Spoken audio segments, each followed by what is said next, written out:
Now we're going to find inverses of relations symbolically, graphically, and using a table. So I'm going to start with a symbolic representation of a relation. This one happens to be a function. Hopefully you recognize that that's a linear function. It's of the form y equals mx plus b.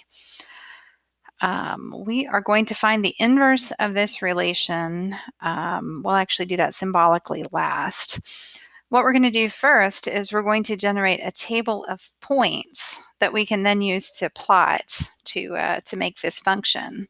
So I'm just going to pick some x values. We've learned in the past that the x is your independent variable, so typically you can choose anything you want to as long as it's within the domain of that function.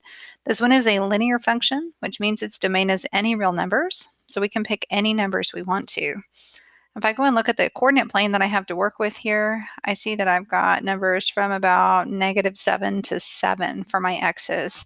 So I want to stay within that zone, within that domain. Other numbers would definitely work, but they wouldn't give me things that I could plot. So I think I'll stay kind of close to 0 actually. So maybe I'll try -3. If I put in -3 in place of x there, I'd have 2 times -3 minus 3, which would be -6 minus 3, which is -9. Okay, yeah, this one has a positive slope, so if I want to get numbers that are bigger than -9 so that they'll probably fit on my graph a little better, I want to pick x's that are larger than -3.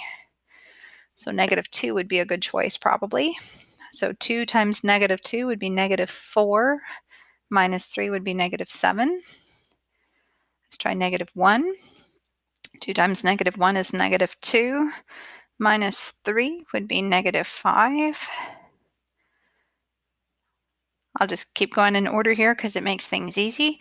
My next x would be 0. That one's really easy to calculate. 2 times 0 minus 3 would be -3. And at this point, I'm starting to notice a pattern in my y's. As my x's increase by 1, my y's are increasing by 2.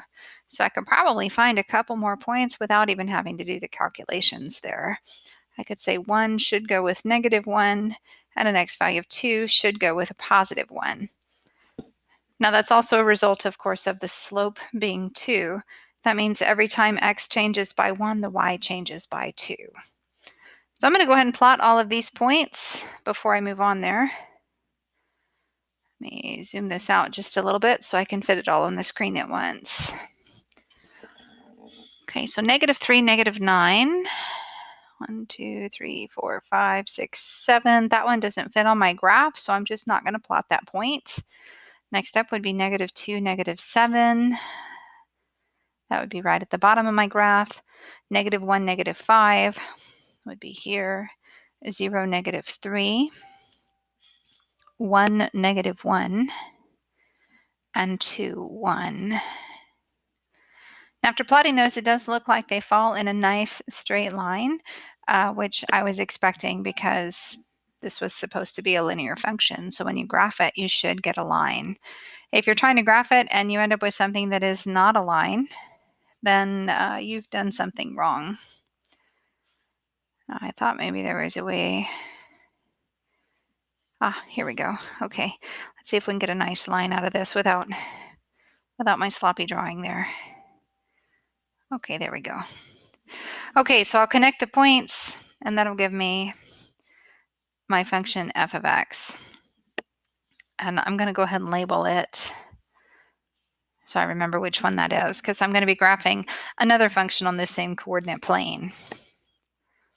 Well, another relation, I should say. We'll see if it's a function later. Let's tell whether or not this one's a function while we're here. Hopefully you recognize that a linear is a function. It's often referred to as a linear function. The only linear thing that is not a function would be a vertical line. This one is a function. It does pass the vertical line test. There was a video about that before, so if you want to go back and view that, you can. Okay, now to find f inverse of x. This notation means the inverse of the function we just found. I'm just going to take all of the points from my previous table and reverse them. Now I remember when I was graphing that this one didn't fit on my graph, on my coordinate plane, and the plane is square, so it's not going to fit if I reverse the x and the y. So I'm not going to bother with that one. I'm just going to do the next one. So I'm going to make the y value the x value and the x value the y value. So I'm just flipping them, just like I would if it was discrete data. Doing that with each of these. And then I'll go to my coordinate plane and plot those points. So -7, -2, starting there, then -5, -1, -3, 0, -1, 1, and 1, 2. And then once again, connect the dots there. I can see that they're falling in a straight line. Oh, well, I wanted that to be light blue.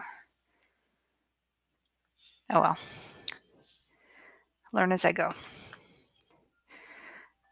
Okay, so this is my inverse function. I'll just go ahead and label it as f inverse of x.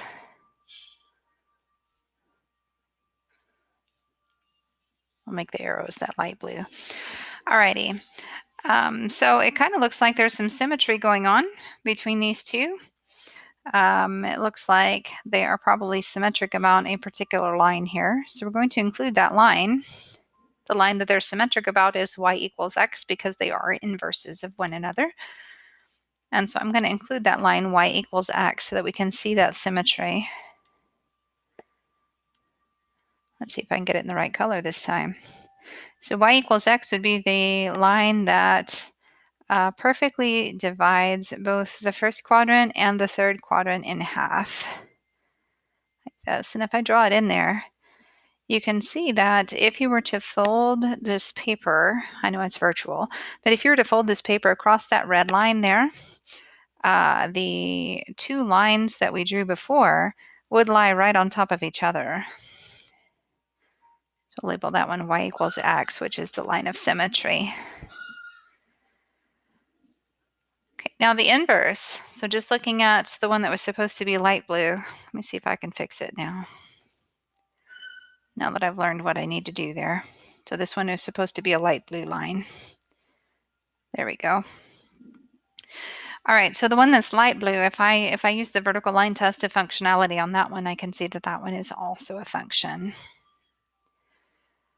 All right, now I need the domain and the range and to tell whether or not they're functions each. So we already said that that one was a function, f was a function, and f inverse is a function. So we'll go back and talk domain and range now. These are both linear functions, which means your domain for each of them is going to be all real numbers. And the range for each of them would also be all real numbers.